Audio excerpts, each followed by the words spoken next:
Welcome to the Console Xplosion podcast. You're listening to Matt from Edmonton, Alberta. My name is Kaztech from Ottawa, Ontario. My name is LaLay from LaLay Misfit Gamer. The channel, or whatever. How is everybody today? Good? Half awake, got back from work, but good. Yeah. I am fantastic. All the snow is gone. It's beautiful green grass outside at a +5. Go fuck yourself. How does that happen? It just hit you. And Yeah, the snow for us, it hasn't gone away. And you guys are getting a big snowfall too. Is that coming back? You guys are getting apparently like another 5 centimeters, 5 to 10 centimeters. No, I choose ignorance. It's bliss. I don't Yeah. want to worry about any weather. I choose to ignore the weatherman. It's been beautiful out here. The snow is all gone. There's no anything. It was like, oh, beautiful grass. You know, it was hot enough. I wore shorts today. Wow. I love the snow. How can you not love the snow? We're Canadian. You can to a point. Do you live in Canada? Oh, no. Never mind. Yeah. It's pretty bad when the snow gets serious. Like, there's snow, and then there's snow. Like, we get crazy snowstorms, everything ices over, we still have to go to school if it's 30 below, and, like, that's centigrade. That's not in Fahrenheit. That's much colder than you probably think it is. I don't know. I shouldn't say that. Okay. What the... snow's bad. That's the moral of that story. Oh, God. If you've seen anything with the whole Buffalo snow, with how it's like they had 6 feet of snow in 24 hours. Oh, yeah. That's pretty much a regular snowfall for us. That's nothing. What the... Our cities don't stop for that. We keep going. We're Canadians. We're probably still out in shorts shoveling that stuff. 6 feet of snow. Basically, if you can't get your car out, you might as well just write the day off. But you'll have to take a sick leave on it, because they're not going to excuse you for it. Yeah, you're still expected to be wherever you need to be. It's like, duh, you live in a country where it snows, asshole. By a truck. I mean, if we wrote off if we got like days like that consistently throughout a month, which is quite common, if we just decided to write it off as a day, we would get nothing done. Productivity would probably drop 50%. At least. Yeah, you hear that? All you whiners in Buffalo. Matt from Edmonton says, suck it up. I didn't say that. They He have just it pretty did. bad, dude. They got like emergency units out there. Nobody's prepared for that sort of thing. Like, I don't know how common snow is in Buffalo, but you know, it's not. They don't have standards like they do up here in Canada, where it's like you have to have winter tires on your car and stuff like that. Where's Buffalo? Buffalo, New York, It's in New York. Yeah, it's currently in New York. So that's east. That's even closer to the ocean than you, Kaz. How'd you guys get so lucky? It's like Buffalo, New York is across the border, which you could look across the river to see Toronto. They're just like that. They're that damn close. So how did you guys get lucky? Well, damn. Because I'm pimp. Snow don't want to fall on me. Okay. I guess It's I'll hot. take that. Is that your final No. answer? I honestly don't know. It was like the sun came out and it started to rain and all the snow went away and it was hot for 3 days. It was great. That's what we'll get. We'll get it in small waves. A couple of days here, a couple of days there. I hear our days are coming. They just keep getting pushed back. It's like I just think it's Mother Nature saying to me, you know what? You used to live in Alberta. You're so used to the Chinook weather. You didn't get any Chinook weather last year. It was nothing but ice and snow. So we're going to be nice to you, and we'll wait till January for the first real snowfall. Hey, you can't say that. You still have a whole month between now and January. Watch Exactly. December fuck you up. Yeah. All it takes is that one fall, and you're completely screwed. Yep. Like an old person getting out of the tub. Just takes one fall and you're screwed. Wow, you took it dark. Help, I've fallen and I can't get up. So the moral is that nobody buys tile flooring for their bathrooms. And make sure you have those little tub sticky things. Sticky mats. Yeah. Let's call them 75% of all accidents happen in the bathroom. I have yet to slip in my bathtub. Oh, I've fallen out of mine many times. That Alcohol did play a favor, but, you know, a little different. I only slipped out my shower once because my dog decided he wanted to take a shower with me. Oh. Yeah, that's That got dark. Too. At least we're not talking about old people dying in bathrooms. No, but speaking of old people, I'm going to use this as a segue, folks. So here we go. Oh, is that what this is? Hey, Speaking people, of- heads up, a segue's happening. Get ready. Speaking of old people, Okay. R.L. Stein. You know how we talked about a month ago, we were talking about R.L. Stein wanting to do a live-action movie Yeah. and the Goosebumps movie? Yeah. Well, they just released all the monsters that are going to be in the movie. Oh. Yes. And some of them are from his classic Goosebumps. And I'll kind of just riddle them off with pictures that I can see that you guys can't, so suck it up. No. Don't say there'll be pictures. That puts more work in for me. Yeah, exactly. So the first one is the dummy mannequin. Oh, that's a good one. Mm-hmm. Our next one is a generic one-eyed pirate. I don't know if he was from the Goosebumps books. Goosebumps did have generic monsters. I mean, it wasn't. But I've read like every one. I don't remember the one-eyed pirate. Okay. Okay, Well, there's a one-eyed pirate. Yeah. There's some sort of weird Egyptian lady weird thing. I don't Cleopatra. know. No, too ugly to be Cleopatra. It was from that one episode where like they had this Egyptian mummy hand. I think. I have no idea. I don't know. I threw the link there anyways. The link's there if people want to check this out. It's on IGN. They had Executioner, a guy that chops people's heads off. They had a mummy Oh, from one of the mummy ones. Jack Black I is remember talking seeing about that. A zombie, a scarecrow, a pumpkin scarecrow thing, Oh yes. a vampire that looks like Nosferatu, a killer clown, Oh. fuck. and of course Jack Black playing a fat R.L. Stein.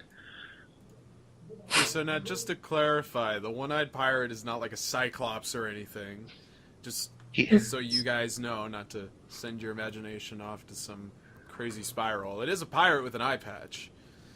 He doesn't How many even eyes does he have have? rotten teeth. how many eyes does he have? He has two. No, how He's many wearing eyes an does eye he have? patch over the other. He doesn't have an eye. It's gone. Well, I He don't has see under one that eye eye. patch. Yeah, there could be Scary. something like scary under that eye patch. Maybe it's just a costume. I'm sure the guy Like a hole? Huh? This might It be doesn't something matter. scary. Maybe it's a socket. Yeah. Yeah. Or maybe it's like Mad Eye Moody. Maybe he's got like Okay. a crazy robotic eye or something. The Egyptian queen or whatever, it's not even that scary. Her eyes are a little bit creepy. Yeah, it's all in the eyes.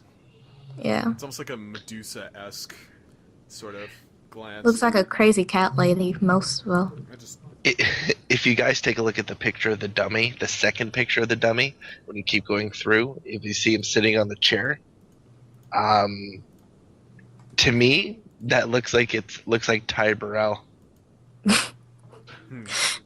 from Modern Family. it's pretty classy. So let's just stop for a second here and also mention that Jack Black is apparently starring in the film. He's gonna. Yeah, be I said he's the R.L. fat. Stein. I said he's the fat R.L. Stein. The fat R.L. Stein? Is R.L. Stein not fat? No, he's No, skinny. he's actually like really fine, really skinny. Interesting. I wonder why they went with Jack Black. I have no idea. It's not like. Do they not like even have a resemblance to each other? No, No, not at Huh. all. Interesting. not even close. If you look up R.L. Stein, and then you look up Jack Black, you do not see them as playing the same character. Even the pictures of him as R.L. Stein. Oh wow. They don't even look alike. Because R.L. Stein was actually at the Calgary Comic Con. We didn't get a chance to interview him though. No, we So didn't. sad. Stein is like the father of all horrors and everything, and looks the part. And then Jack Black is just. This is really making me a little bit mad. They could have found somebody better. You know, Eugene Levy could have even like just There you go. cut his That's hair down a little bit, and he would probably pass as R.L. Stein. Where the hell's that one guy, that one actor, whatever the fuck his name is? He had a TV show for a while there on the Comedy Network, where you had to challenge his brain. He was like the smartest man on TV or some shit like that. Ben Stein. Yeah, Ben Stein. Ben Win Stein. Ben Stein's money. Ben Stein. There you go. Yeah. Give He Ben also does that that eye commercial. Do you have red and itchy eyes? Oh yeah, that would have been a better Ferris fit. Bueller Days Off. Oh wait, hold up. Oh. This does no for real. This does not relate to anything. But do you guys know Alex from Target? You say Alex from Target? Talk. Yeah. I It's don't like know. this girl tweeted out this post and blah blah blah. Internet sensational overnight. Yeah, he comes out as gay. Just wanted to say that real quick. Oh, just some kid on Twitter? Yeah. Okay. Good for him. Oh, is this? Oh, there's actually. I'm Googling him now. Apparently, he's been on The Ellen Show. Yeah. The Other Side of Fame. He's wearing an Ellen t-shirt. Yes. 2 weeks ago, 16-year-old Alex Lee was your run-of-the-mill teenager. Woke up at 7 for school. Loved playing soccer. Got into trouble for not taking out the trash. Oh, dear God. But as everyone on social media now knows, something bizarre was about to happen to him online. A teenage girl from Britain said she randomly came across a Tumblr photo of Alex that was serendipitously taken a week earlier. She thought Alex was cute and posted the picture on her Twitter account with the caption, "Yo." Within minutes, the image seemed to explode on the internet. Soon, a meme was born and the hashtag Alex from Target became a trending topic. Yet, the And dark he's side breaking- of this marvel, including death threats against him and his family, would not become clear for several days to come. Seriously, death threats? Oh, everybody gets fucking death threats. I don't get any death threats. Well, No, I do. it's- My mom says she'll kill me. You know. It's the people you see, like, not the celebrity types. It's the regular Joes that get exploited to hell and back through social media and online. Like, I think it just happens naturally. It's part of the process. The circle of death and With fame. with the anonymity of the internet, like, anybody out there can say whatever the fuck they want. So yeah, they're gonna pelt these people with death threats because they're just gonna be in culture shock with all that attention, and they will believe, probably to an extent, they will believe that somebody out there probably wants to get them, or rape them, or strip them of their skin and wear them for themselves. You know, weird shit like that. Okay, we don't need to know what you want to do. I was just asking death threats All I gotta say is I'm satisfied right now with those recent with his celebrity pictures. being exploited. I think I'm pretty good for now, so. You don't want to wear skin. Not yet. Not until I'm growing bored of the pictures. Oh my god. Be pretty just Okay. like him. Be pretty. Anyways, shall we? Oh my god. Now there's like videos of cell phones, like he probably loves it, this kid. All the attention he's getting. And then he comes out as gay. I wonder if that's to deter all the attention he's gotten. No, because if you come out as gay, then you're probably gonna have so many fangirls crying, and then I don't even know where this is going to lead to. I have no idea. I don't think it's gonna really go anywhere. It's just It really isn't. he's outed himself, and that's good for him. Good for him. To do it in his most public episode in life. Of the internet, yeah. Nothing says special like internet stardom. Mhm. So, just a random thing. Did you hear that they are releasing a USB attachment This is for all the people that are on Twitter. This is for all the people that are, I don't know, lazy. Attention, people who are lazy on Twitter. Yeah, it is the one button hashtag key. They tried to do like a Oh, one yeah. button, maybe not the hashtag key, but the cell phone had a Facebook button. And you just pressed it, it would bring up a window and you could do your update like right there. Just at the touch of one button. What does the hash key do for me? This will plug into your USB port, and it's $26. Oh, It okay. better fucking blow me if that's what the kind of money I'm going to be paying for it. And it's on a Kickstarter, which they need $15,000. Oh, sorry, 15,000 pounds. Which is more than dollars. Yeah. More Which is than only making dollars. matters worse. Why are they And- pricing it out of 26? Explain that to me. And I don't know, because they think people are dumb enough to buy it. Apparently it's made out of aluminum. Oh, it's a button. Thousands of white girls shall flock to this. I'm just. How is this a This is- practical thing? Like, they should almost push towards creating a standard hash key on your basic US language keyboard. They have that. It's called the number 3 button, Shift 3. Yeah, but they're talking about a proprietary button that just simply has that function, similar to like the caps lock key, which simply just locks everything into caps or what have you. Like, they just want something with its own function and purpose, I guess. So you take the caps lock key, you cut it in half, and then you use half of that key to be a dedicated button. Or the Shift key. You can make 3 buttons out of the Shift key.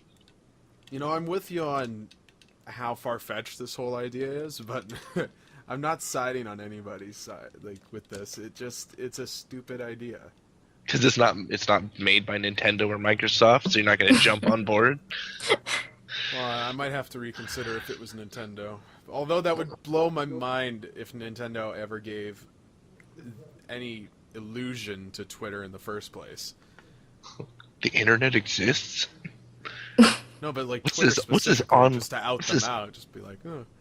What's this online multiplayer these young kids keep talking about? Oh, it's just a fad. Don't worry, Miyamoto, it's just a fad. The internet will die, don't worry.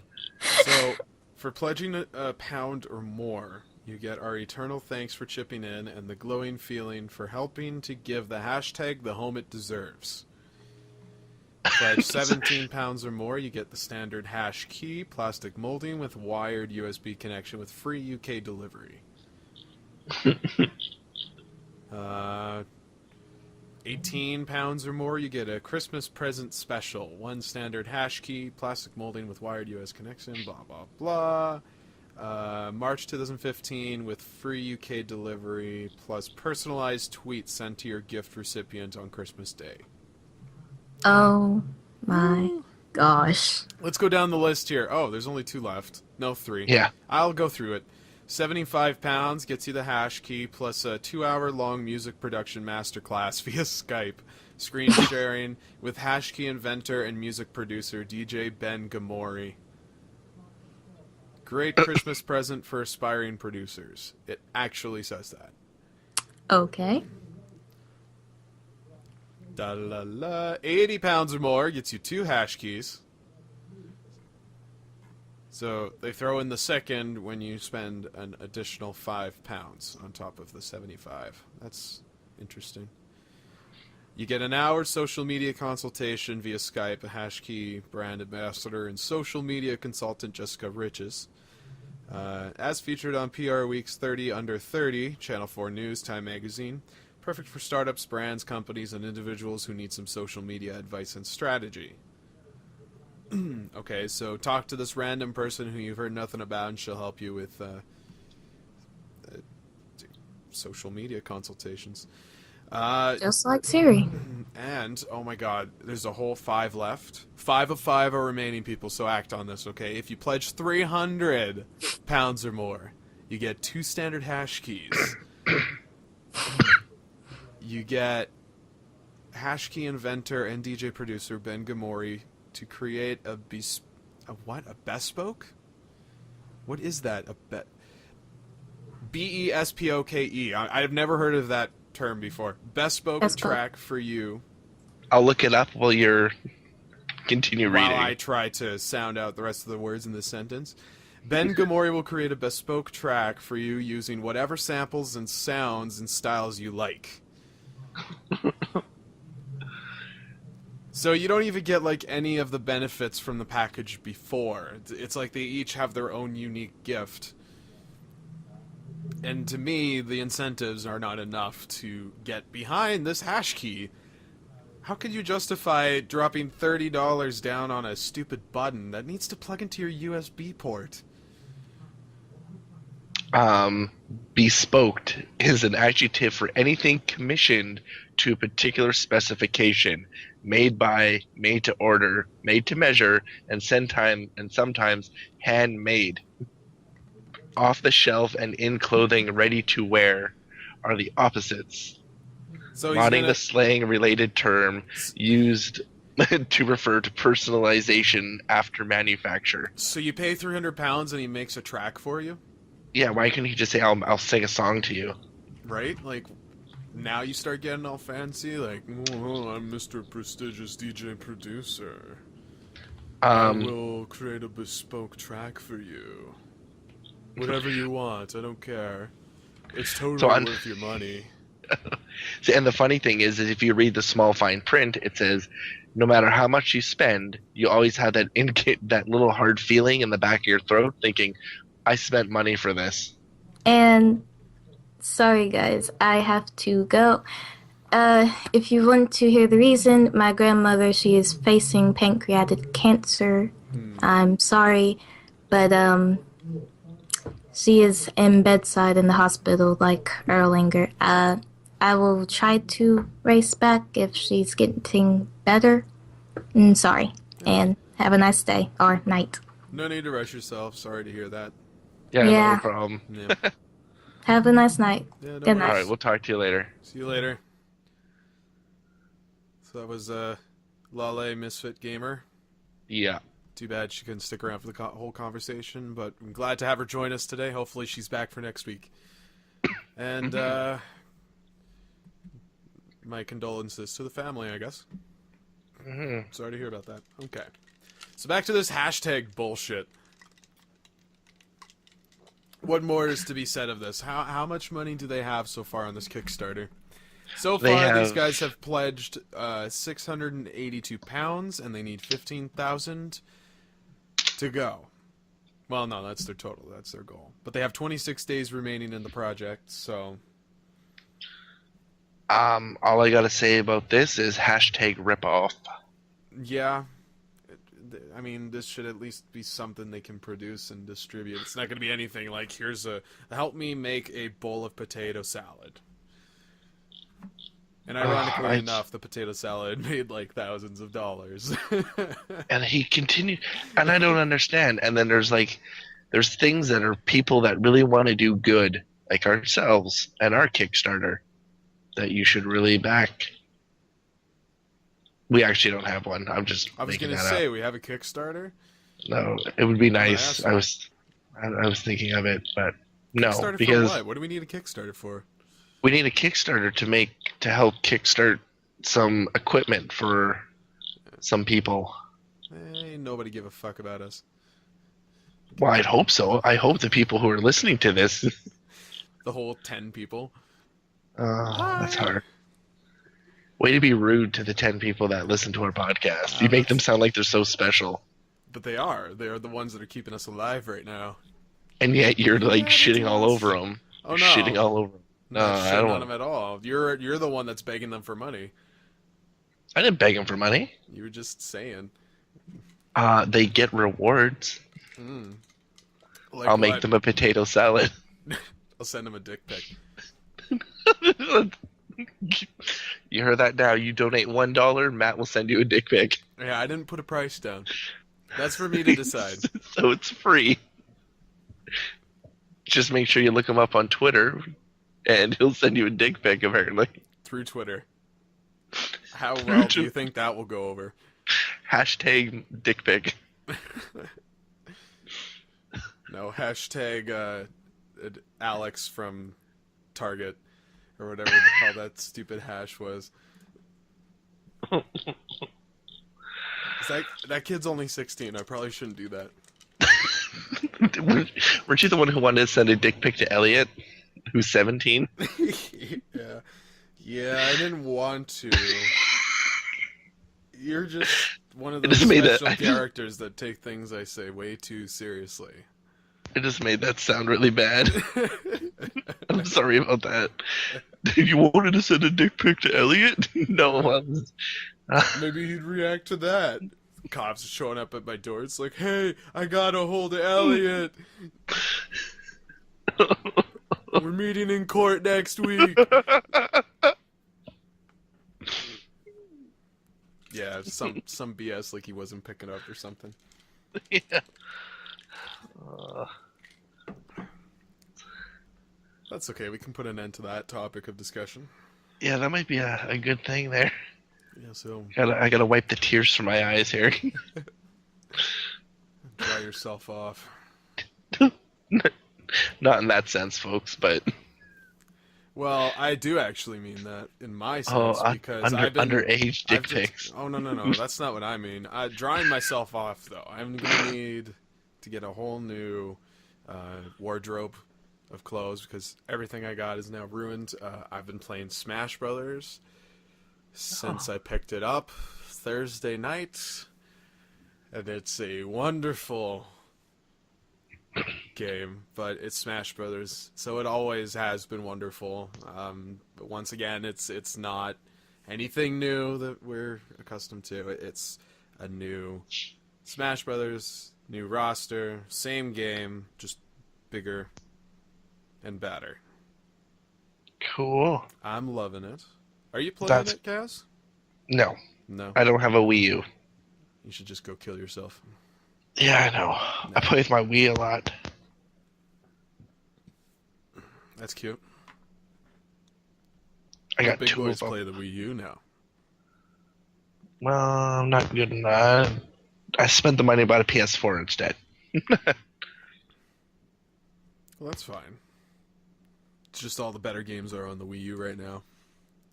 I'm going to wave this flag because I haven't had to do it at all this year. So, did you know that it dethroned Mario Kart 8 as the highest or selling Wii U game in the United States? Really? Yeah. Of course, that wasn't expected. No. Got a couple of stats here, though, interestingly enough. The article I was reading that gave me this wonderful news of it not only being the highest sold in the U.S., but also the fastest selling in the Wii U. Oh, for a Wii U game? For a Wii U game, specifically. Okay. So that means it's not compared to, like, Grand Theft Auto 5 or Destiny or... No. Oh, okay. I was like, whoa, wait a minute. How in the world did that... Did you know it's been 6 years since the last Smash Brothers game came out? Yep. And, that I knew because I love the Smash Brothers games, and like I said, this is the first one that I haven't bought, and it's quite sad. We haven't paid for it yet, but I'm sure come holiday season they'll have some special Smash Brothers bundle. It'd be cool if they bundled it with that GameCube adapter too. Like I got the GameCube adapter with my game. And right now, people are scrambling to find it on the shelves. I guess it just, like, either Nintendo didn't ship out enough.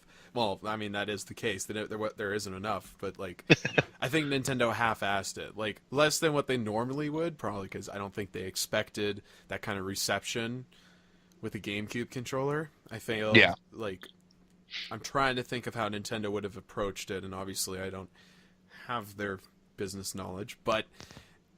the GameCube is this console that died back in 2006, let's say, when the Wii came out. And the GameCube controller, although there's been some conflicts between legal disputes over the design of the controller, overall it hasn't really been said or anything of it since then. It's been supported on the Wii, which is great, and then the Wii U came out, and I don't know, maybe there was enough outrage to convince him it was still worth bringing back, but I'm happy they've incorporated it with the Wii U console. I can't play the game any other way. Like, I do use the Wii mode if I have to, but I find the GameCube controller a lot better. Yeah. and I got the limited edition GameCube controller that came with it. Oh, okay. I mean, it's just a black controller, and it's got the Smash Bros. Logo in the middle of it, Yeah. Yeah. like traditionally. But I don't Nothing. know, it's still kind of nice. It's got a longer cord than usual, which is good. Yeah. I don't know. I always think that Nintendo is just behind the times Well, when it comes to everything with them. They need like fresh marketing. Seems like though when they try and come out with new IPs and franchising, it doesn't seem to get as much reception as their other games. Like you almost can't blame Nintendo. I've said this before in the cast, like that we, the people, their demographic, have almost pushed the company into this sort of mentality because they've discovered through trial and error that nothing else works except for, a handful of game franchises that they do well. But they've done a lot of games well and continued to do them well. Mm-hmm. And even there's some games that were done surprisingly well back in its day and has yet to be brought into a new modern age, but Because that's what people are wanting too, right? mm-hmm. I just think Nintendo's not paying attention to it. The biggest one being Earthbound. You really think so? That there's How plenty many of people? Earthbound that's prominent within Smash Brothers. Yeah, but is there an Earthbound 2? Is there a Mother 2? Isn't there? Not in the Western world. But there is. And Western audiences have figured out ways to receive it.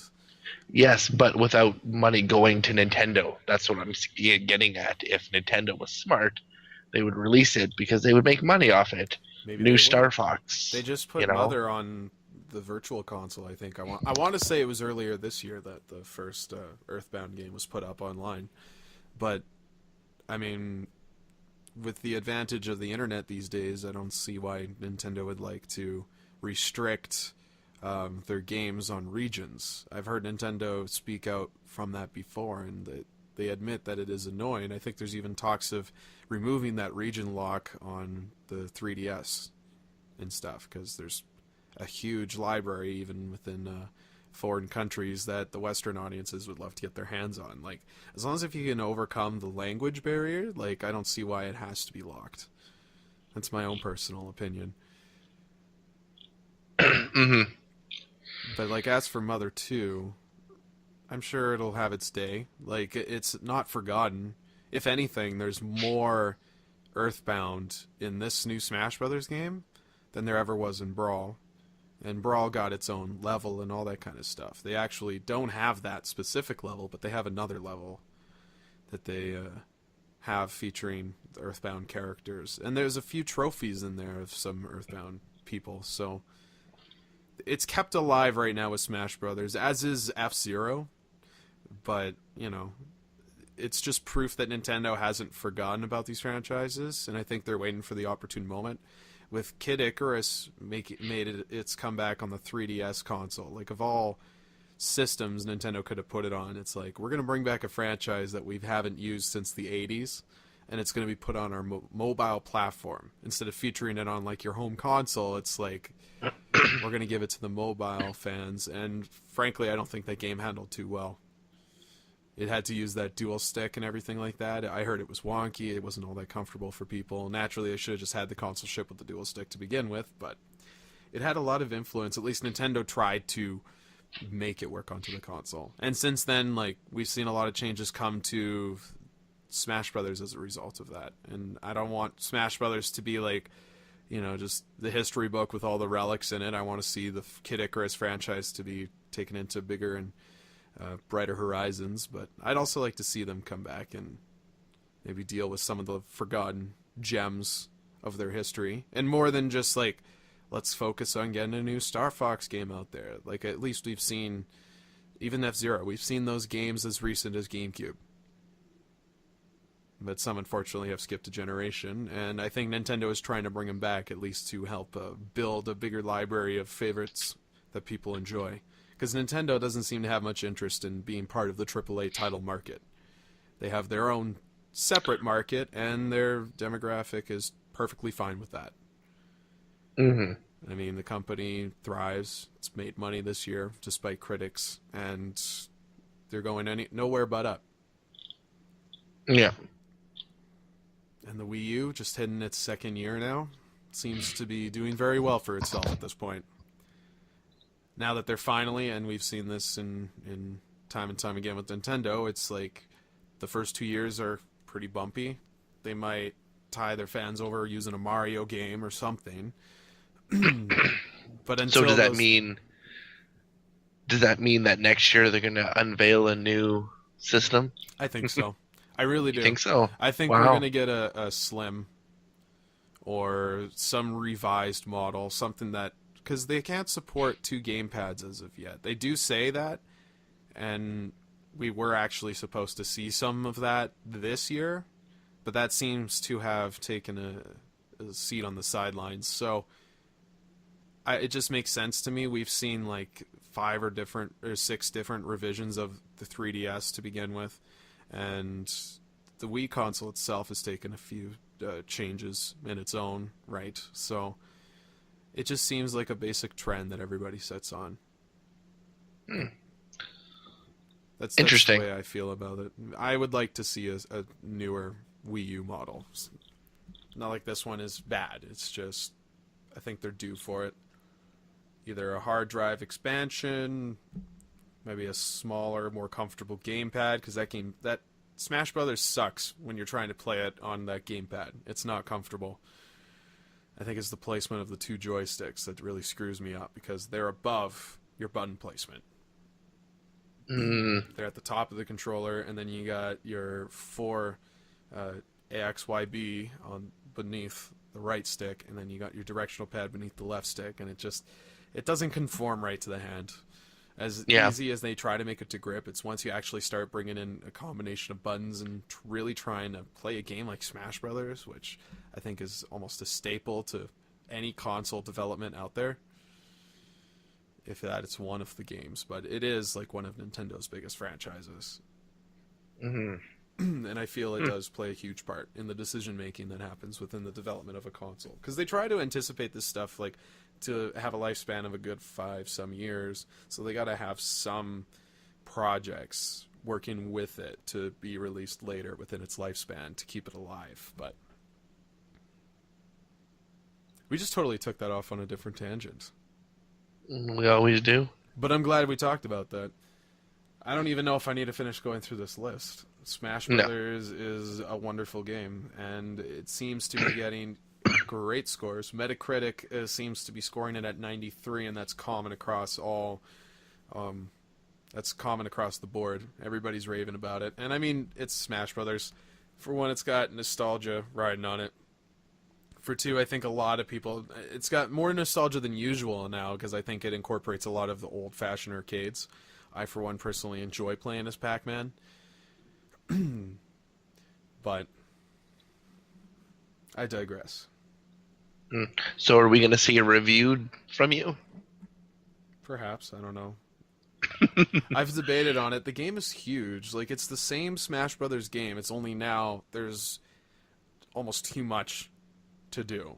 And they've realized this. They let you play cooperatively with another player to help you with, like, the home run challenges, or the break the targets challenge is now a target blast where you got to beat the shit out of a bomb, and very much like the home run contest, you got to kick this bomb into a huge, like, almost like Angry Birds style construction. You're not going after any specific, like, enemies. There's just, like, targets that you have to hit, and the structure will collapse, and there's other, like, bombs and crap to help chain an explosion and get a combo out of it. But I gotta say, it sucks. I don't like it as much. And then they got, like, Trophy Rush, which is pretty cool. They drop a lot of things on you. And then there's still, like, you go into the stadium, there's, like, multi-man fights of all different varieties you can think of, like Endless Smash, 3 minutes multi-man, like 100 multi-man. They have a Cruel Smash where you have all the computers coming after you at once. They only go after you. All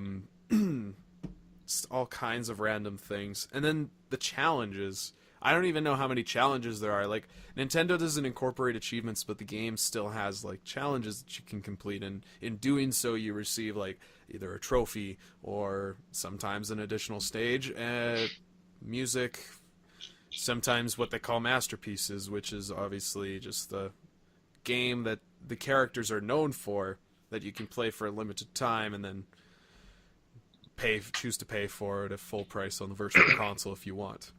But it's there's a lot going on in that game, and I would say that's the only complaint I have for it, is that it's too big. I don't even think I'm going to be able to put as much time into this as I have back in the past with, like, Melee or even Brawl. And I'll admit, I missed the story mode. The Subspace Emissary was one of my favorite things, because it actually had, like, cinematics and, like, shit was going on, and there was a story to it. There was something there. But then they took that out entirely in this one. Oh. Yeah. I don't know. I guess if I feel like it, I'll review it. But like I said, there's a lot on my plate, so can't really have that expected of me. There's a lot on your plate. There's a fair amount on my plate, I'm not gonna lie. So much that between now and Christmas, for me to put the time I would require to do that kind of review would probably not be enough. At least to the point where you probably won't see it for another 2 months. When the game's like, here's the free version of the game. There's a free version for this game? You didn't know that? For Smash Bros. On the Wii U? Yeah. What makes you... What are you talking about? I'm just screwing with you. You're just so easy to get. Well, when you say shit like that in such a serious tone, I can't help but take you seriously, because we are on a podcast after all. We're supposed to be giving these people actual news, so... That is news. Okay, how about this? Speaking of Christmas and speaking of special editions and things like that, because you got the Nintendo Smash Brothers special edition game, right? There's a special edition? Well, the one that came with the controller and then hook up. Yeah, I'm special because I have a GameCube controller and an adapter that go with it. So speaking of those special editions, what other kinds of special editions have you ever picked up for a game? And they have like certain versions. They have the regular version, the special edition version, or like Colonial Marines that you got like the statue that came with it. I haven't, in recent time, I haven't bought myself any special editions, but whenever I get the chance, I do go for it. I would say the last one I got, and I'm going through what I have here, trying to find a statue that's current. Oh, I almost hate myself. I think it's Assassin's Creed 3. Oh no, I got the South Park Stick of Truth with Cartman. There you go. It's just, when money is scarce, that's the first thing you gotta cut out. Like, statues are nice and everything, but I can play the game just fine at $40 less. And that's the biggest thing. What company would you say has always come out with some awesome ones? Or game franchise has come out with awesome ones? Call of Duty comes to mind, where they came out with the remote control car. That's a little ridiculous. They even Splinter Cell even had like night vision goggles, and I think a plane. They did a remote control helicopter. I think that's when you get excessive. If it's a statue, I'm totally fine with it. I would have loved to get my hands on the Dead Island 2 Riptide statue. It was just a corpse. It was a female's torso, and there had no head, no arms, and it was cut just under the navel. And it was just, I don't know what it was about it. It was a good size. Like, I think it stood almost 2 feet tall, or even just a foot. But it almost looked like similar to the Marcus Phoenix statue from Gears of War 3, if you recall how big that one was. It just looked great, and it was getting so much outrage, you just knew, like, there wasn't going to be anything more like this, so the collection factor for me just skyrocketed. But by the time I ever grew any interest in it, the pre-orders were all used up, and it was going for, like, easily $600 on eBay and some shit like that.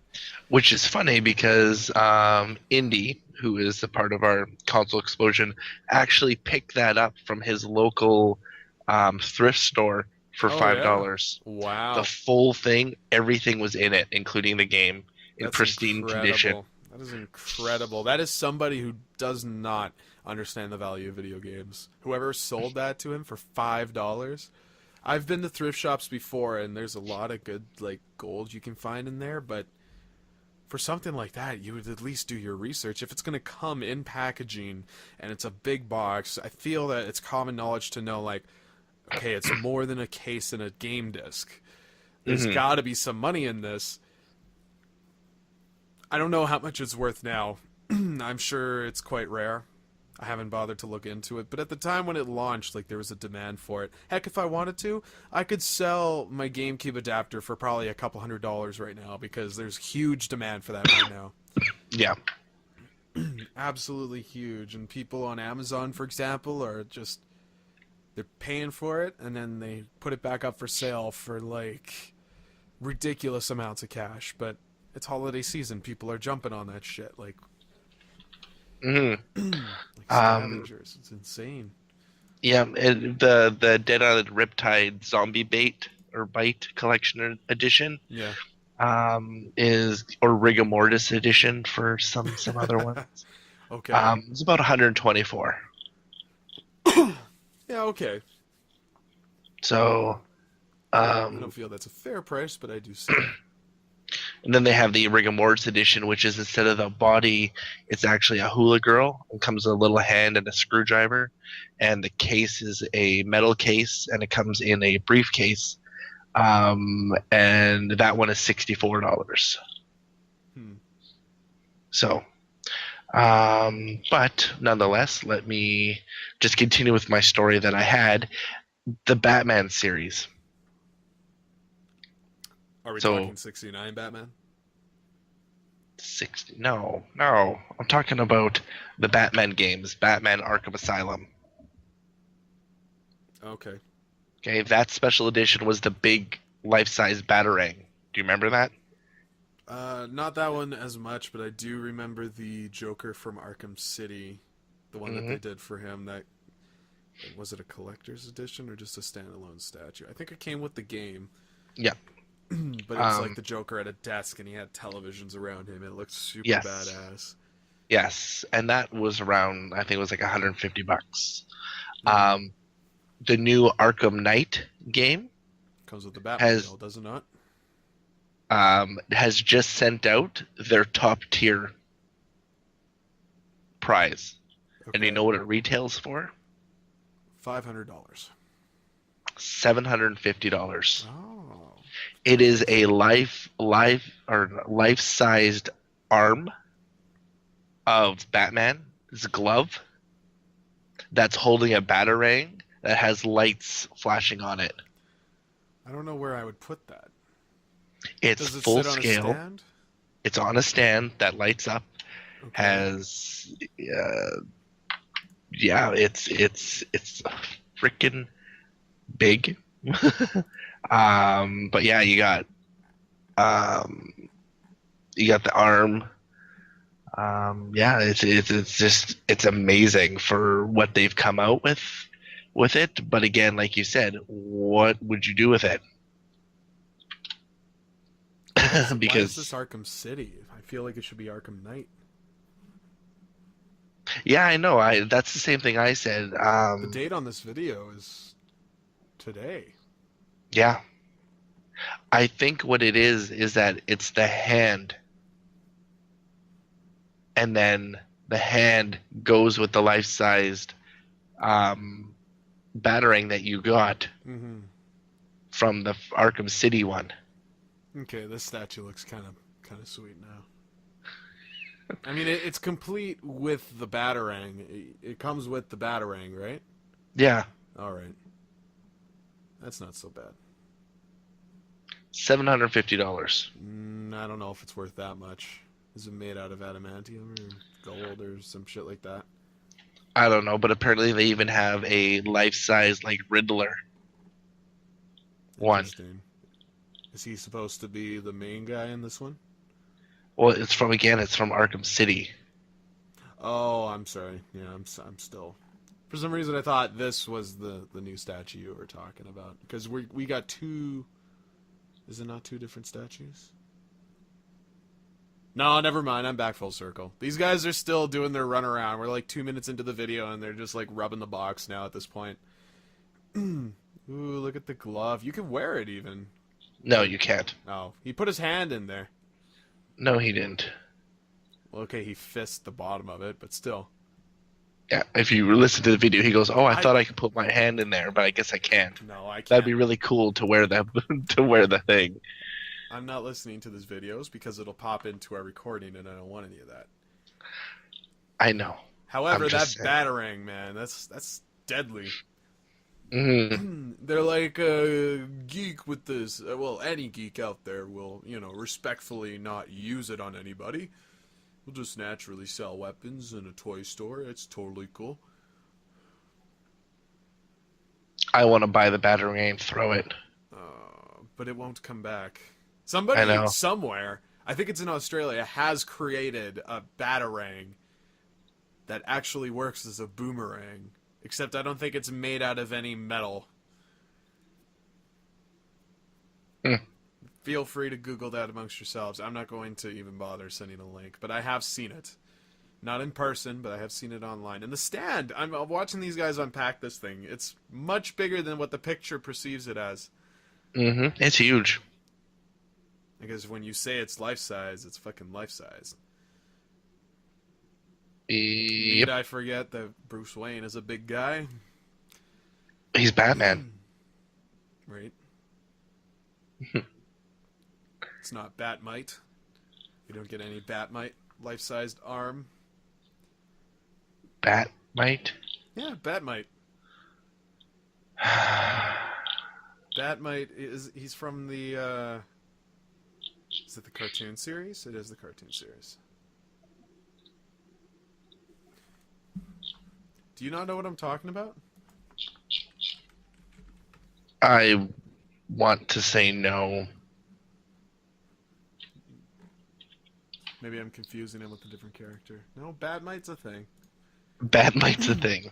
Batmite's a fictional character appearing in stories published by DC Comics. The character made his first appearance in Detective Comics number 267 in 1959. Story titled Batman Meets Batmite. But I think he's actually, he's had, in other media. Let's go television. Batmite was a regular character of the 1977 Filmation animated series, The New Adventures of Batman.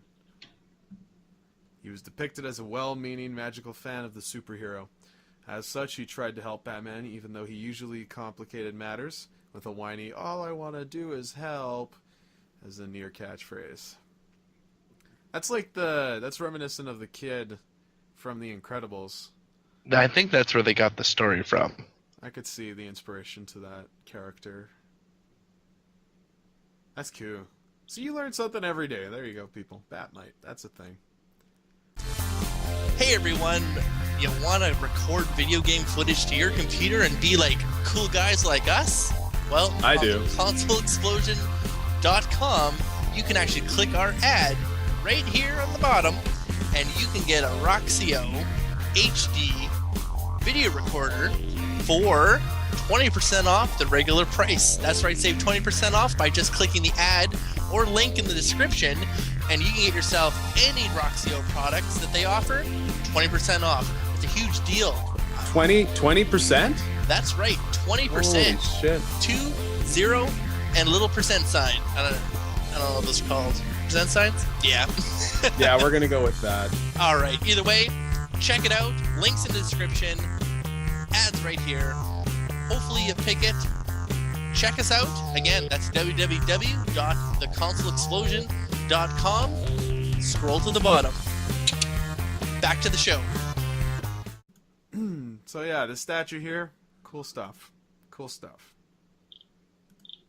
But we're gonna move into some not cool stuff. You alright with that? Yep. Yeah, okay.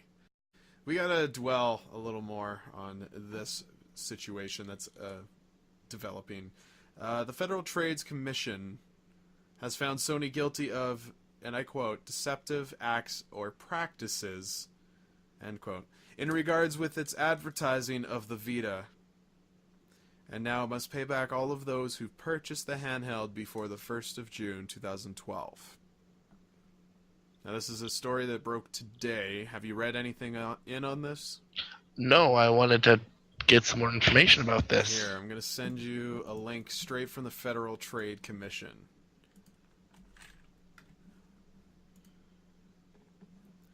So I'm going to just read a couple excerpts from here. So, Sony Computer Entertainment America has agreed to settle FTC charges that it deceived consumers with false advertising claims about the, quote, game-changing technological features of its PlayStation Vita handheld gaming console during its U.S. launch campaign in the late 2011 and early 2012. As part of the settlement with the FTC, Sony is barred from making similar misleading advertising claims in the future and will provide consumers who bought a Vita gaming console before June 1st, 2012, either a $25 cash or credit refund, or a $50 merchandise voucher for select video game and or services. So it says here that Sony will provide notice via email to consumers who are eligible.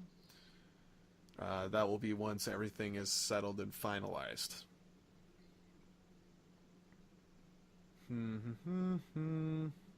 So, what exactly did they claim?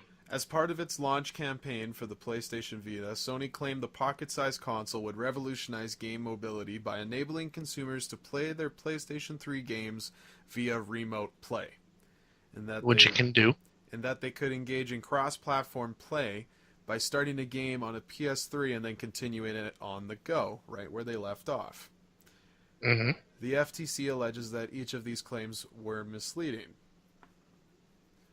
I'm trying to find the rebuttal.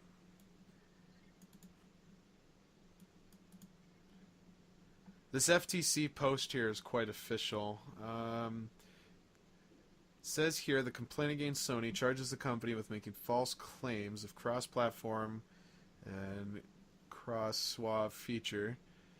Sony claimed, for example, the Vita users could pause any PS3 game at any time, continue to pick up on their Vita system from where they left off. This feature, however, was only available for a few PS3 games, and the pause and save capability described in the ads varied significantly from game to game. For example, with respect to MLB 12 The Show, consumers could only save the game to the Vita after finishing the entire nine-inning game on their PS3. In addition, Sony failed to inform consumers that to use this feature, purchasers had to buy two versions of the same game, one for their PS3 and one for their Vita. Makes sense. FTC complaints also allege that Sony's PlayStation Vita ads falsely implied the consumer who owned the 3G version of the device, which cost an extra $50 plus monthly fees, could engage in live multiplayer gaming through a 3G network. In fact, consumers could not engage in live multiplayer gaming, because 3G was just way too fucking slow. And at the time, that was because AT&T stuck their nose into it and said, no, you have to go with a provider. Unlike in Canada, where it was free across the board. Mm-hmm. Right? Right. Now, in regards with the remote play, Sony claimed that the users could access their games on their handheld consoles easily through the internet. In reality, most PS3 games were not remote playable. Sony also misled consumers by falsely claiming that the Vita users could remotely play the popular PS3 game Killzone 3 on the Vita, which in fact Sony never enabled remote play on that game title, and very few, if any, PS3 games of similar size and complexity were remote playable on the PlayStation Vita. So just a lot of loose ends there. A lot of claims that they just made, and people probably took advantage of it. And yeah, well, that's what fucking... No, I'm stupid. You misled me. It's like, why else would you buy a Vita? I don't think anybody out there bought it for the remote capabilities. That's certainly not why I got the Xperia phone. I'll say actually that's why I bought it. I bought it because I thought I could play my games. I thought, oh, this would be good because, being in a household with other people, I could just stop my game, go play it somewhere else. But then once I bought it, realized you had to have two versions of the game. I'm like, oh, okay, that makes sense. And then a lot of the games for the Vita or even the PS3 came out with both versions for the same price. So you get the PS3 version and the Vita version or a Vita download for the price of a PS3 game. So it was like, okay, so I get two games for the price of one. Done. I'll do it. And did it work for you? It did, and I enjoyed my Vita. And now, even now, more so now with the PS4. Like, unbelievably, I'm glad I have a Vita now that I have a PS4 because it's just, you just incorporate it, and it's an amazing experience. Yeah, I could imagine it's far more prominent and supported from a PlayStation 4 platform more than the PS3. Well, a lot of the developers at the time, I mean, it's up to those developers. It's the same as the share play feature. It's up to the developers if they want that feature to be used on the PS4 or not. But if Sony is going to be so bold to say that every game can do this, shouldn't they just have it available to developers, like as it is standard? It is available. No, well, it's not. It's not saying you have to via the PlayStation system. Like, I expected this stuff to be managed sort of behind the scenes and not so much on the software. I feel like it's just like the share. OS. It's just like the share program. They said every game can be shared. Well, every game can be, but you look at Call of Duty Advanced Warfare, you can't share the game. Because it's got a CD key? Well, I don't know. It's just something that they do. They disabled it. So they said that every game has the feature to do it. Every game can do it, but it's up to those developers to make it work or not. So it's up to the developer to say, well, do we want to spend the time to do that? No, screw it. Fuck it. We don't want to. Well, yeah.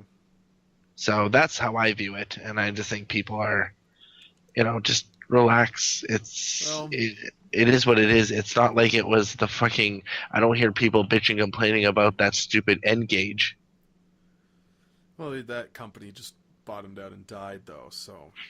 Yeah, but you don't hear people complaining about that or but they do. The Atari Jaguar. Nobody does now because those consoles aren't relevant in this day and age. This is a company that has made false claims in their advertising. Like, people have realized, maybe that the Vita wasn't worth their time and money back in those days. Sony probably put it out way too early than they should have, and it just now it's starting to. But everyone feels that way about some things. People say that about the PlayStation. People say that about the Xbox One. Yeah, right? They're doing exactly what they're telling you that they're going to do. Like, I can remotely play my PS4 games on my Vita. So Xbox is doing exactly what they claim they're going to do at the beginning of launch? What did they do at the beginning of the launch? Because last I checked, before launch, they had to revise their entire commitment because they got so much outrage when they laid all the rules out for everybody at the CES 2013. And then Don Matrick left the company, and they brought in a new guy, and since then Microsoft's been doing good things. So good, in fact, that they're catching up to the PlayStation 4 sales, according to EA UK CEO. Yeah, I'd like to read that because I read somewhere else that those are false numbers. He actually gave numbers? I just have a blurb here, like he's just been talking about it, like with the exclusives that Microsoft has had this year and the recent price cut of $50, and also the recent influx of limited edition consoles bundled with games. Like, Microsoft's been having a great year, much better than the last year they had. And he feels, or he's confident that, along with EA to back him up, Microsoft will ultimately dominate. But I don't know. Sony's a powerhouse with the PlayStation brand right now. At least they've been stumbling a little bit this year, but for the most part, they've kept their head afloat quite comfortably. Microsoft, on the other hand, is just like one foot off the stilt at this point. Yeah, no, I just wanted to know because, I looked up numbers for, the sales on both, and yeah, it's not close. So I didn't know I thought he said that they were like a couple million away or something like that. Like 2 million away from passing the PlayStation 4. Mm-hmm. And I'm like, that's a little ridiculous because that's just... Can't blame the guy for being confident. Like, you kind of have to keep yourself positive working in this But then, industry, I presume. Yeah, but then you have to really ask yourself, what credibility does EA have? EA's huge. EA is one of the biggest publishing companies out there. But what backing do they have besides their sports? Titanfall. Okay. Next. Battlefield.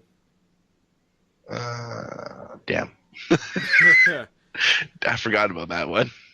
So, I mean, they definitely have sports games covered. That's fine. Yes, And because, I mean, they have probably one of the best grasps on it, I would agree. Mm-hmm. And they do have the odd first-person shooter. I mean, Battlefield is really the only one there. I mean, Titanfall 2. There's no doubt that having that game exclusive to the Xbox One has helped console sales. I know a couple of my friends that I begrudgingly have to just hate with a fiery passion because they got an Xbox One to play Titanfall instead of going with the upgrading of their computers and playing with me on Titanfall. So, I'm a little bothered by that. But I'm not going to fucking buy an Xbox One. Fuck that shit. Yeah, and they have this, which I'm just going to show you here real quick. Any moment now. Yeah, we'll just shut your mouth. You've been much more prompt on links. Yeah, I know. They also have Star Wars Battlefront as well. Yes. And they got BioWare, which has a huge foot in the RPG pool. But I would really say BioWare's their own thing. They just bought them to have them underneath. Yeah. I mean, I'm not a huge fan of The Sims and what they've done with The Sims and SimCity. But that too is huge. I'm sure it's making a huge boom on mobile platforms with that free-to-play game that they have.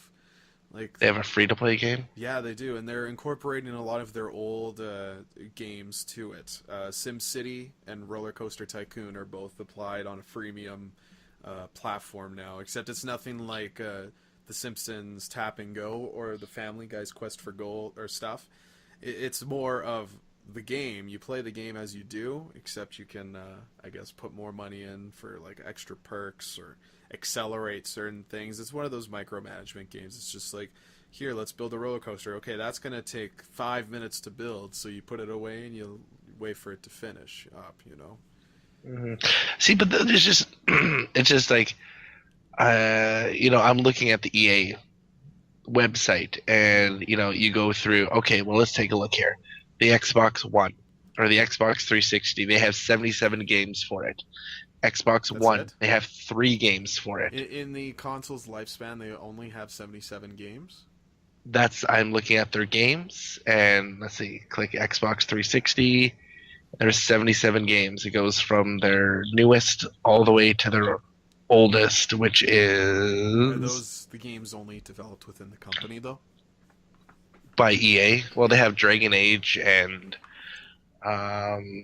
Brutal Legends, Need for Speed, sports games. Like their first game made was Burnout Paradise, Rock Band, Trivial Pursuit, Dead Space, and then their last game, of course, was Titanfall. Mm-hmm. Okay, and then you go to Xbox One, and they have 3 games, which is Need for Speed Rivals, which is on the PS4, Titanfall, and Plants vs. Zombies Garden Warfare, which is on the PS4 as well. But then you look at like PC, Mac, Wii, Wii U, Nintendo 3DS, Nintendo DS. Then you go to where you finally come here: PlayStation Portable, PlayStation Network, PlayStation 2, PlayStation 3, and they don't have PlayStation 4. You're on some fucked up website, sir. That's crazy, though. I didn't realize that their number was that low. I thought within, what was it, almost 8 years that the last generation survived? Like, Yeah, PlayStation 3 had 75 games. well, these are all the games that they're advertising. I don't know. Maybe I'm wrong about that. Get over here. What platform do I want? I'm just surprised there's not a PS4, considering some of those games on the Xbox One are on the PS4. Well, I don't know. Maybe they got some special partnership with Microsoft. But is that all? Is that the only reason why this EA guy is all, you know, Well, yeah, I that think we it go was just balls deep on you because we have a special, we have a special group, we have a special bond. You know, we docked with each other. Well, you could say that. I mean, it's no different than us putting a good word in for any other websites that we're correlated with. Like what? Well, I don't know. I'm not making up examples. Frankly, I Okay. don't know any of them. I'm just saying, like, it would be no different than us doing that. Oh, like how It's we just- promote the co-op couch? Well, are we a website? No, but you're a show which is Yeah. featured Okay. on theconsolexplosion.com. The co-op couch, new videos every Monday. So yeah, and the EA guy is just like, oh yeah, by the way, we know these guys Microsoft and they have this cool console. Should check But- it out. But that'd be fine if they just said that, not the fact that they're gonna beat the one that's already dominant. It's not like saying, "Oh, hey guys, the co-op couch, you know, check them out. They're gonna be bigger than PewDiePie." Well, they're okay. So the guy's maybe he's got some bold claims in there, but I think a lot of what's causing this story to I don't think it's spurring out of control, but it's starting to blow up a little bit. At least it's making some waves. It's just that amount of optimism Mhm. that he has over this whole situation. It's curious, you know. People are interested to see exactly how he, pray tell, is expecting Microsoft to beat out Sony, because Sony, I mean, if anything, just based on units sold by the consoles, has at least a 6 million unit head start over Microsoft. So they would have to have one damn good holiday season to come anywhere close to that. And I don't think they have what it takes to succeed, but they are on the right track. And I think that's what this guy is just saying. Like, with the ridicule that Microsoft has received, at least since unveiling of the console, and heck, let's even go a little later than that. So, like, when they actually tried to change the name of Xbox One after it got, like, tainted online from all that public ridicule, like, Microsoft's been under that magnifying glass for some time, and it's constantly receiving flack from users and people out there. Like, I just think this guy's the one grand optimist out there that's just like, you know what, it's a good console. It's got great games. If it's going to win, it's going to win, and it'll dominate. And, you know, don't think that we're out of the running, because we are catching up. Mm-hmm. I mean, even though Sony did a good job at launch, and for the last, has it only been a year? Yeah, I guess it's only been a year. For the last year, that console has been on this high pedestal, and maybe they're starting to hit like a slow. They're trying to slow down. I wouldn't say slowing down. They're not trying to slow down, but they are probably building up for the holiday season. But all the games that are coming out this year, I think any of them that people are going to put money down are out already. So I don't know what more there is to look forward to. As for whose holiday season this is, I think it's anybody's game. Microsoft has the exclusives there, though. That Master Chief Collection is going to, I think, help a little bit. And I don't know, help me out with this. What else is there on the PlayStation 4 that people could look forward to in the holiday season? For December? Drive Club. Oh. Let me just take. I was just actually typing that out to Well, no. I think everything's pretty much out there. Like, the companies have played their cards, and now they're just waiting for the process to naturally work itself out. maybe Microsoft will come in and be like, here's a holiday package. It'll be bundled with 2 games, and it'll come with, 1 controller, 1 console, all those bare bones. And Sony will probably have something similar, and naturally... Well, they have the Destiny bundle. Yeah, okay. But that's been on the shelf for some time now. I feel like Sony almost needs to step it up. Like, take that Destiny bundle and throw in 1 more game as an extra incentive, or go with 2 games and 2 controllers even. Like, if you give them Destiny, and then for the second title, have it as a multiplayer title. Yeah. And throw in a second controller. But price Yeah. it for the same. Like, even just $400, $450. I'd pay $450. Well, they have the Last of Us bundle. Yeah. They do have some where, like, if you go to Walmart, you get like an extra game and whatnot. So there are those bundles out there. You just gotta look, especially Black Friday coming up. There's some huge Yeah, that deals. is still happening. The only reason it would ever matter to me is if I cared to pay a cheaper price on something that's online. Like, there are some, I guess everyone out there is on top of it now. Black Friday is just nothing but a Boxing Day now. Mm-hmm. Steam's got deals coming out, apparently. Amazon's got deals coming out. Well, because Black Friday is the Americans' Boxing Day. It's so ignorant, too. They don't have Black Friday, or they don't have Boxing Day in the States. These are like... How do they not... What? They don't have Boxing Day in the States? Yeah, they don't have Boxing Day in the States. Wow, I didn't even know And that. that's just a Canada thing. Okay. Yeah, and For some Black reason, I Friday. thought that was an American thing. No, that's why the Americans get so fucking crazy about Black Friday. People die on Black Yeah. Friday. That's why it's called Black Friday. I'm just waiting, day after for there to be nothing but a montage of security footage of just people getting trampled, security guards probably having their ears chewed out, and Mm-hmm. all kinds of stupid bullshit. Maybe, no, I'm not even gonna go further into that. It's insane, the Yeah. crazy idiocracy that follows it. But I guess, in times like these, you got to go for that deal, right? Save the money where you can.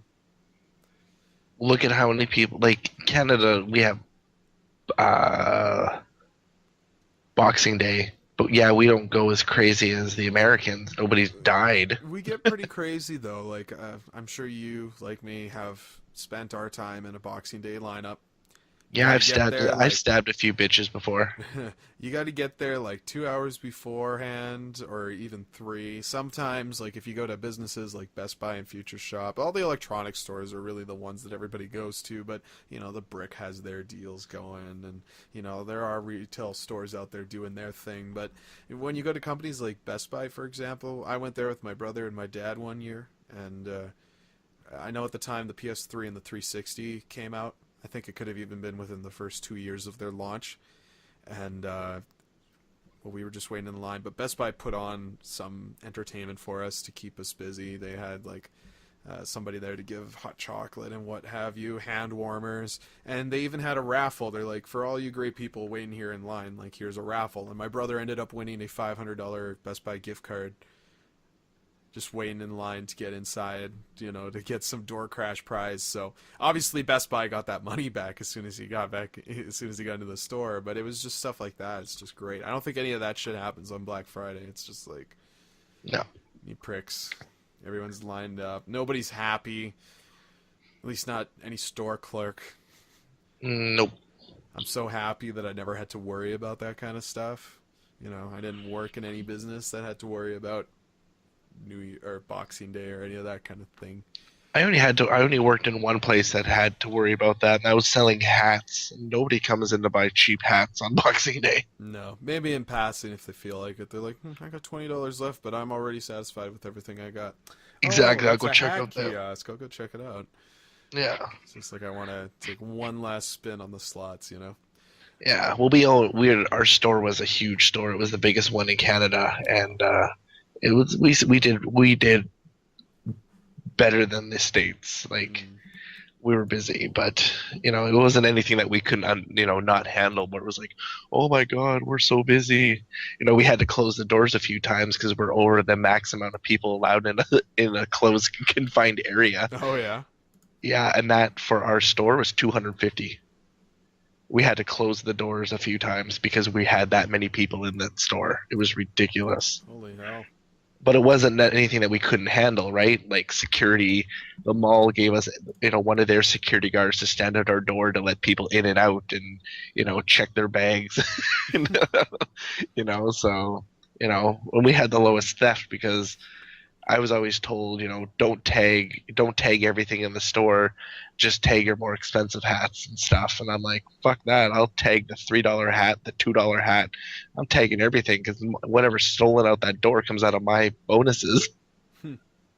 So, anyways, that's my story. Enjoy Black Friday, everybody. Cool story, Great deals brother. in video games. Yep, and there's only one exclusive game coming out between now and December and Christmas. And that is an exclusive for the PS4, and that's Guilty Gear Third Sign. Okay. So So one anybody out game. there care about it, Oh, Guilty Gear is awesome. It's the best fighting game in the world. You think so? Best fighting series, yes. I've never played it, so I can't get behind it. That's right. You don't. I'm not sitting on any biased opinion. Did I start bashing it or anything? No. No, you started saying, Super Smash Brothers is better. Well, it is the superior. It definitely sells more units, so it actually sells hardware, unlike your Guilty Gear. Sure, Pat Quinn died. For people who know sports, and I guess Matt doesn't. People who are not like Pat Quinn, who is, a legendary coach in the NHL, died at the age of 71. Sad Good for day. him. Good life. Yep. He was just named the new coach of the Edmonton Oilers. Oh, that's a shame. So even in his death, he'll be a better coach than who they have. The team is just cursed that way, I think. I heard they got booed during their own home game. Oh yeah, the city's not happy with them. I heard it's pretty bad, and I coming from Calgary, I know that the whole Edmonton versus Calgary crowd is just rough. And when you have a team that's doing so bad as Edmonton has been, so sad to see. It is sad, but nobody ever considers the, from the player's perspective. Like, I'm sure this goes way deeper than we're all, seeing it. Like, they're only focusing on one ordeal, and it seems to be all that's exploited, and that becomes common knowledge. The only thing that people are talking about, and unfortunately the players are, the people that, we see and who we look up to, and if they screw up, then right away their fans get all bitchy and pissy. Like, what do they hate? Do they hate losing more than they hate? I don't even know how I'm trying to word that question.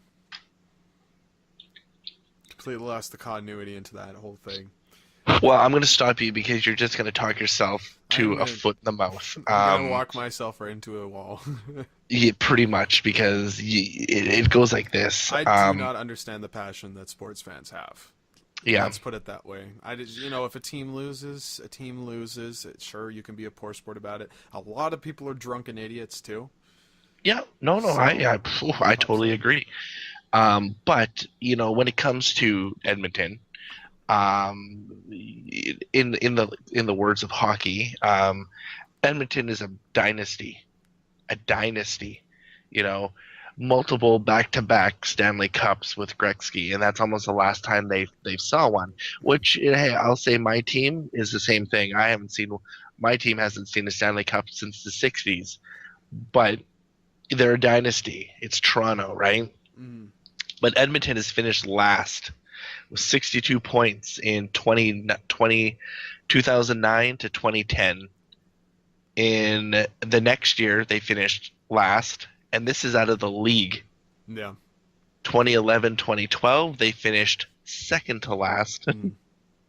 2012, 2013, is that what I said? No? Oh, look, they finished 1, 2, 3, 4, 5, 6, 7th to last, but still only 45 points. So, they're moving up. They're improving. Well, there was only half a season that season because of the lockout. So they didn't have a chance of losing that many times. 2013, 2014, they finished third to last with 67 points. And then this year, they are sitting last with 14. I hear one of our biggest problems is buying a lot of the what's the word?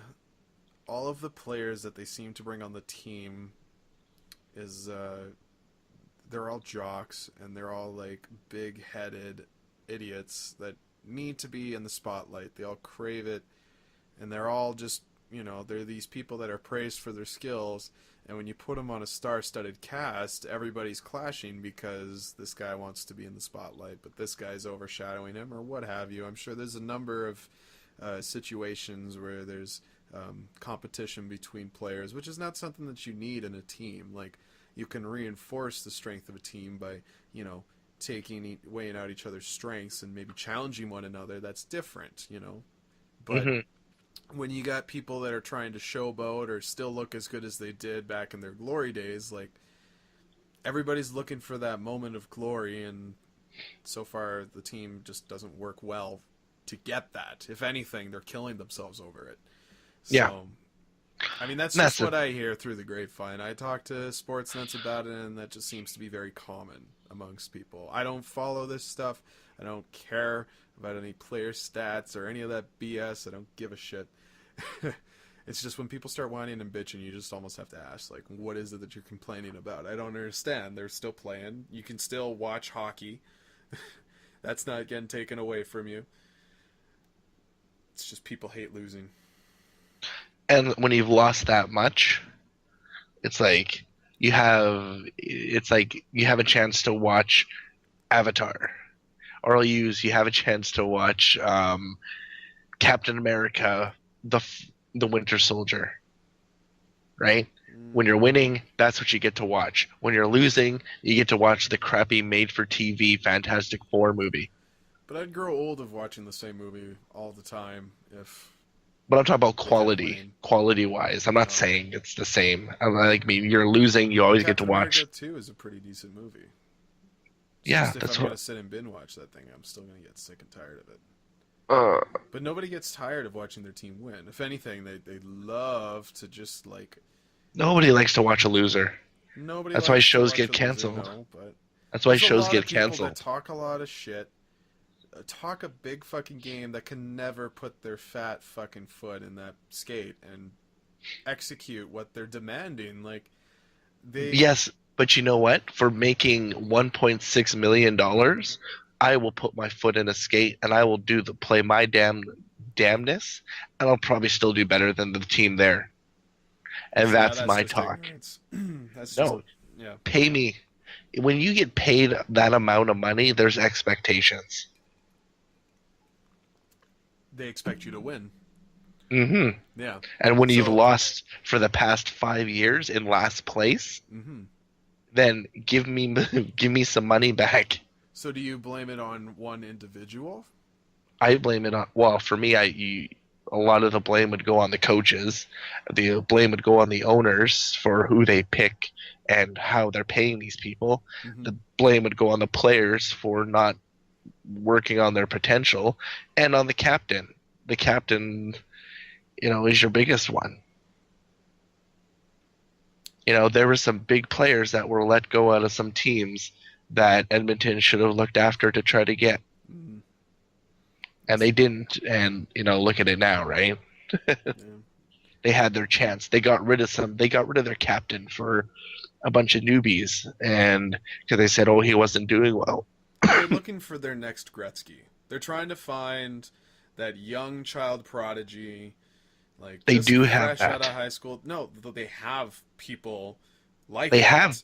have the people like that, but they don't have the team. They have a whole team of these people that they're hoping one will be Gretzky, and none of them can work together. But see, that's the problem of the owner, and that's the problem of the coaches, because Gretzky had a team behind him.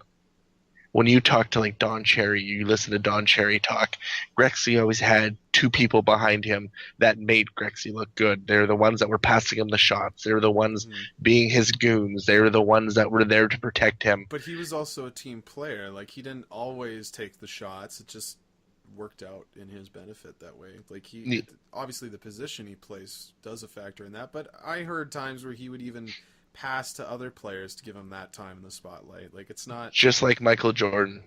Well, You know, I think sports have really changed from that era to this era. Everybody You know, wants to be that guy, though. That's yeah, the you mistake. really nailed it on the head when you said everybody's looking for their 15 minutes, Yeah. right? People want that moment of glory, and I don't think we're in a time now where anybody out there will be as big as Gretzky was. I think that time has passed. You know, there's so much shit going on now, so much crap that becomes exploited. If we just even branch it away from sports for a while there. Like, when they find this guy and he is the next Gretzky, he's not just going to be on sports channels. He's going to be on entertainment news, and he's just going to be everywhere. Yeah. And that's when you know. But Yeah. all And these it's just people like- are looking for that, you know, that one moment of fame, and all their problems will be solved after that. I don't know. Yeah. Maybe they'll Well, never it's just have like to play this. hockey again. I'm sure You there's a just- lot of them that love to play hockey. I should not No, discredit them from that. Mhm. There's a lot of But you honest need people. to view it as this. It's just like we said. I think it was last week. For Nintendo, they will not find another Shigeru Miyamoto. They'll be very hard pressed. Well, Shigeru's even said, like, if he was to try and apply for Nintendo today, based on their standards alone, he wouldn't even get through to an interview, let alone Which is- a conversation over a phone. And that's ridiculous when you think about it. It's like if your standards are so goddamn high and you couldn't get someone at that level who's at that level now, right? Well, let's round it up. You want to round it off? We didn't even dabble in on this esports Counter-Strike fiasco. People that were part of a esports teams, a lot of you who know the competition teams will probably already know this, but the 3 members of 3 different teams were all caught cheating. Oh, it wasn't just one team? It wasn't just one team, it was 3 different people from 3 different teams were caught cheating. Here, Using- let me read this here. 3 players who were caught cheating are named as Hovik of esports team Titan,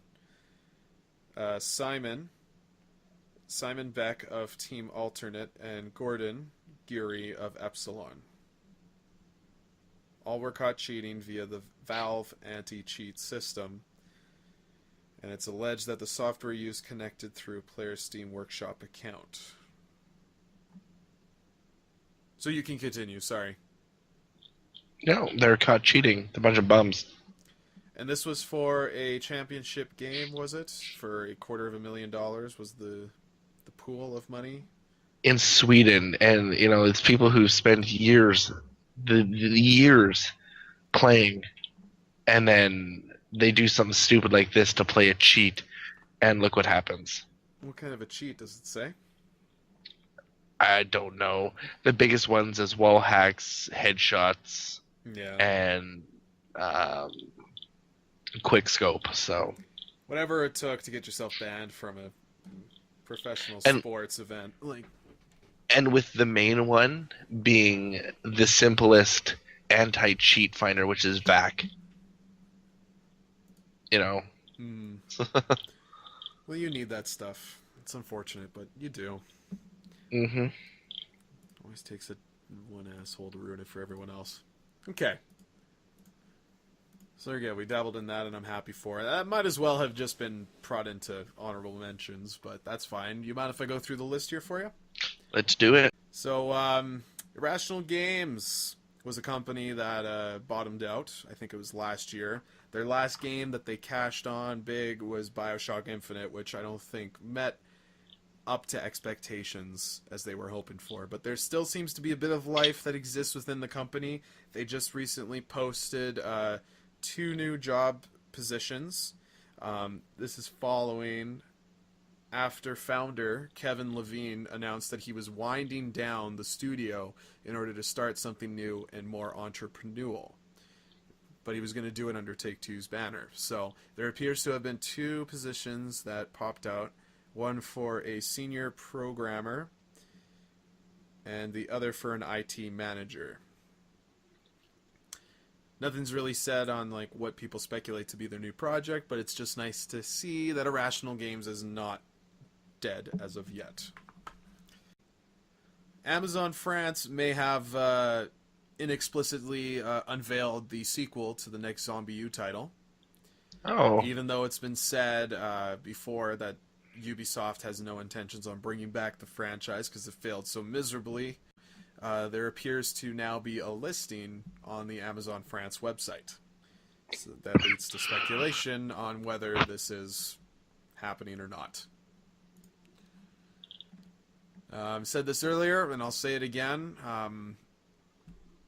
Try desperately find yourself a GameCube adapter. There's not a whole lot of them out there anymore. There's a lot of demand, and eBay sellers are marking the prices up ridiculously high. They can't stay on the shelves. Don't know what else to say about that. So Square Enix is supposedly working on a new unannounced RPG. According to an early interview with Famitsu that's been leaked, the Square Enix president Yosuke Matsuda apparently mentioned that the Tokyo-based company is working on a new RPG for home consoles. And I quote, "Actually, right now we are readying a new role-playing game from home consoles that isn't a remake." End quote. So expect some announcement to come within December, if that. It'll be early of New Year. But that's what we're projecting. You can learn more about this and read the full interview in the latest issue of Famitsu, which I don't think is out as of yet.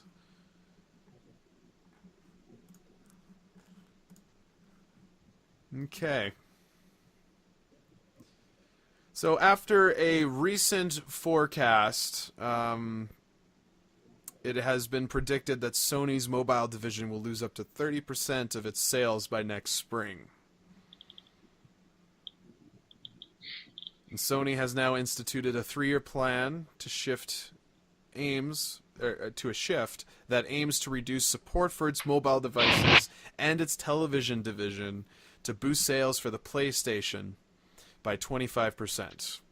They want to put in as much as $13.6 billion into the PlayStation and really capitalize on it.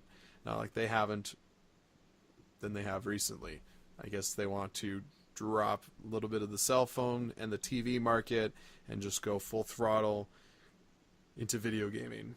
And I guess it's a media entertainment center, so it's got more than one purpose. But interesting to see where that will carry out within the coming years. Just a TV built in with the new PlayStation. Did you ever see, there was some talk about this, I want to say as far back as 2007, 2008. Sony was working on building these televisions with built-in PlayStation 2s. Never heard of that. Similar to, flat screen TVs that were bundled with a built-in DVD player. It would be a similar concept, except the base of the TV would act as the PlayStation hardware. And they were going to be PlayStation televisions, and they would just have a PS2 included. It wouldn't rack the price up or anything. It would just be a high-definition TV with a PS2. Would have been the coolest thing, but it never happened. I have a picture of it right here. Well, there you go. See? I don't lie. Wow. Yeah, that for a PS2 for the Sony Bravia, the stand would be... the system, it's almost like it almost looks like the PS3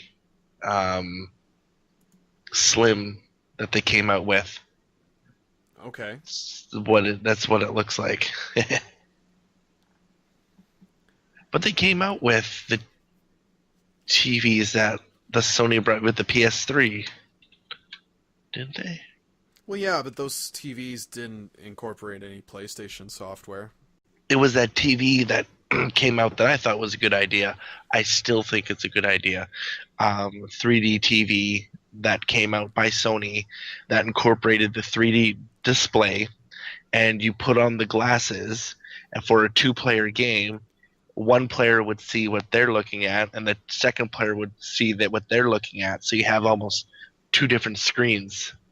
But the glasses themselves wouldn't be able to let you see your individual screen. They did.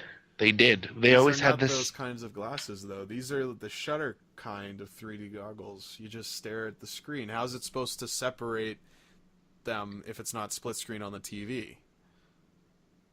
It did, because I remember EB Games always showed this off. So how did this not get tacked on or anything like that? Because it was only for that TV.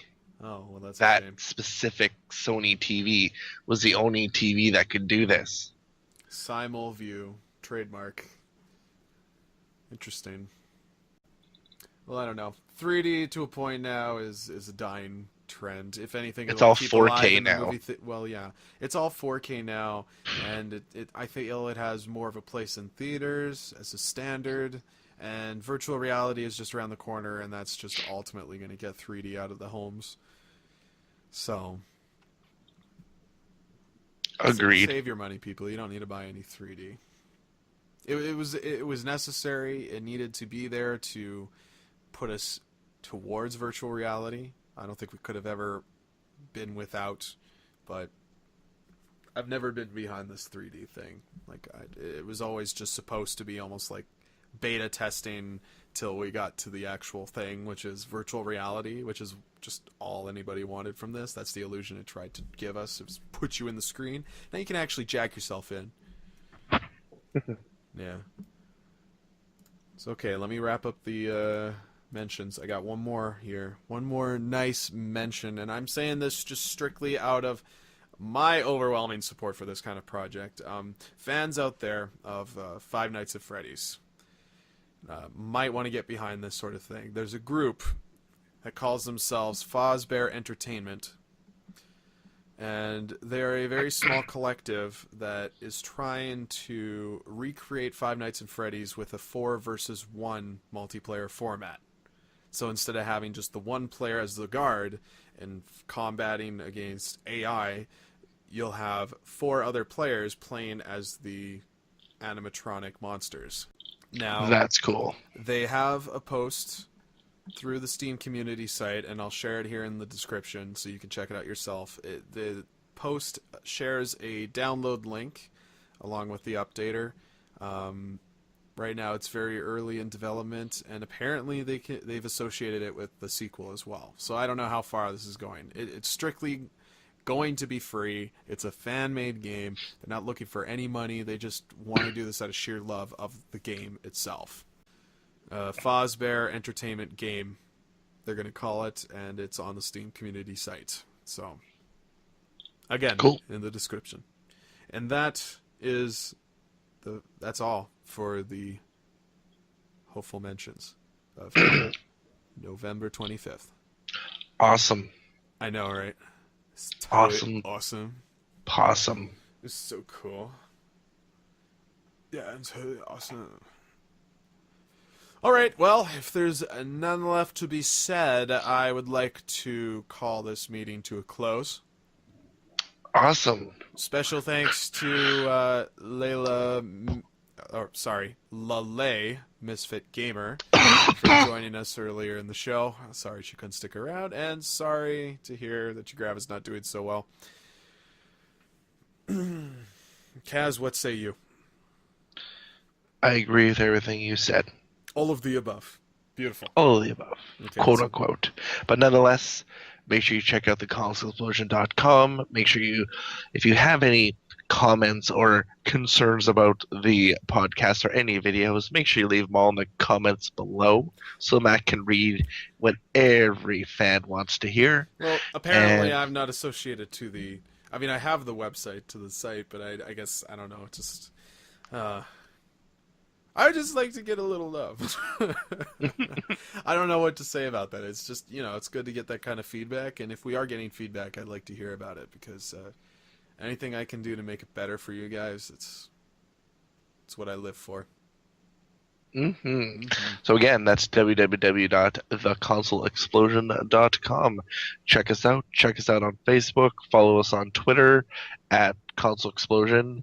And yeah, we have a lot of YouTube shows going up. A lot of gameplay / reviews from myself. We got some great stuff from the Co-op Couch, as well as LaLay's Misfits, and some stuff from. We get some more stuff actually coming from my great sensei. Oh, that's good. So- I was wondering what happened to that guy. He has been in a judo tournament. He just Oh. finished first place And yeah, so he's a top judo athlete in Japan, and just did a bunch of training and finished first place. Dedicated his win to a fallen friend. So, I wish all the best of luck to him in his next tournament. Keep those golds coming. And yeah, look out for some updates from him. Should be coming this week. And I think from myself, we have. Try to think here. Oh, the most wonderful first-person view with the Grand Theft Auto. The best thing to do in Grand Theft Auto, first person. Okay, you have to say that again because Okay. everything you just said there was nothing but word vomit. Yeah, I know. In Grand Theft Auto 5, you can do first-person view now. Yes. Yes, and the video that we'll be posting is the best/most awkward thing to do in the new first-person view mode. Let me guess. Go to the strip club and get a dance by some virtual naked girl. You'll see in the video. Oh, I don't know how much more weird that can get. It gets weird. And then we should have some new stuff coming from Black Ace on the new expansion of World of Warcraft, some new mounts from him. And I do believe Indy has about 3 to 4 different review / gameplay videos of the game Evolved. Or Evolve? Evolve, yes. How does this person have Evolve before it's released? We played Alpha. Yep. We were all given alphas, and we were allowed to videotape our alphas. Oh, I was not aware of that. It was hit with a watermark, and it had like an ID number and everything. I didn't think it would be wise. You just got to read the fine print. Usually And then that talk stuff- to the developer and say, hey, can we do this? And they say, yep, this is what you can do. Oh. As long as you don't do A, B, C, or D. So, okay, we're just to clarify, it is the alpha for Evolve that this It person's is. reviewing? Okay. It is official. Okay. It's just been some time since that was put out there, so I grew a little confused. Well, we Right. had there was a time limit Yeah. And that I'm you had to like, wait for. What dark wizardry is this? How does he have the game before it's released, you know? Like, crazy thoughts Magic. go through my head, man. Magic. And hopefully we should Cock have some more. magic. We should have some lost videotapes of the Edmonton Expo. Yeah, at this point, they're lost videotapes. Mm-hmm. I And really I'm want kind to of. see how that Mark Muir video turned out. We have 4 videos that we're missing. I don't care. The Mark Muir one's what matters. So I'm hoping that we'll be able to recover some of it. So we're working on that for sure. So Yeah. a lot of content coming for this Christmas season. So if you're, on your break for school break, make sure you check us out because we should have some constant uploads coming up here this month. If you want a good gift for your friends and bring the joy of Christmas to your family, just share with them the console Xplosion experience. You bingo bango. Bingo bango. www.theconsoleexplosion.com. My name's Kaztech. Goodbye from Ottawa. Okay. And I'm Matt. And you guys can talk to me via Twitter at GingyBeardyGuy. Also, the Co-op Couch has an email. You can talk to me through that. coopcouchshow@gmail.com. Pretty straightforward. We'll see you guys later. Good game, Kaz. Good game.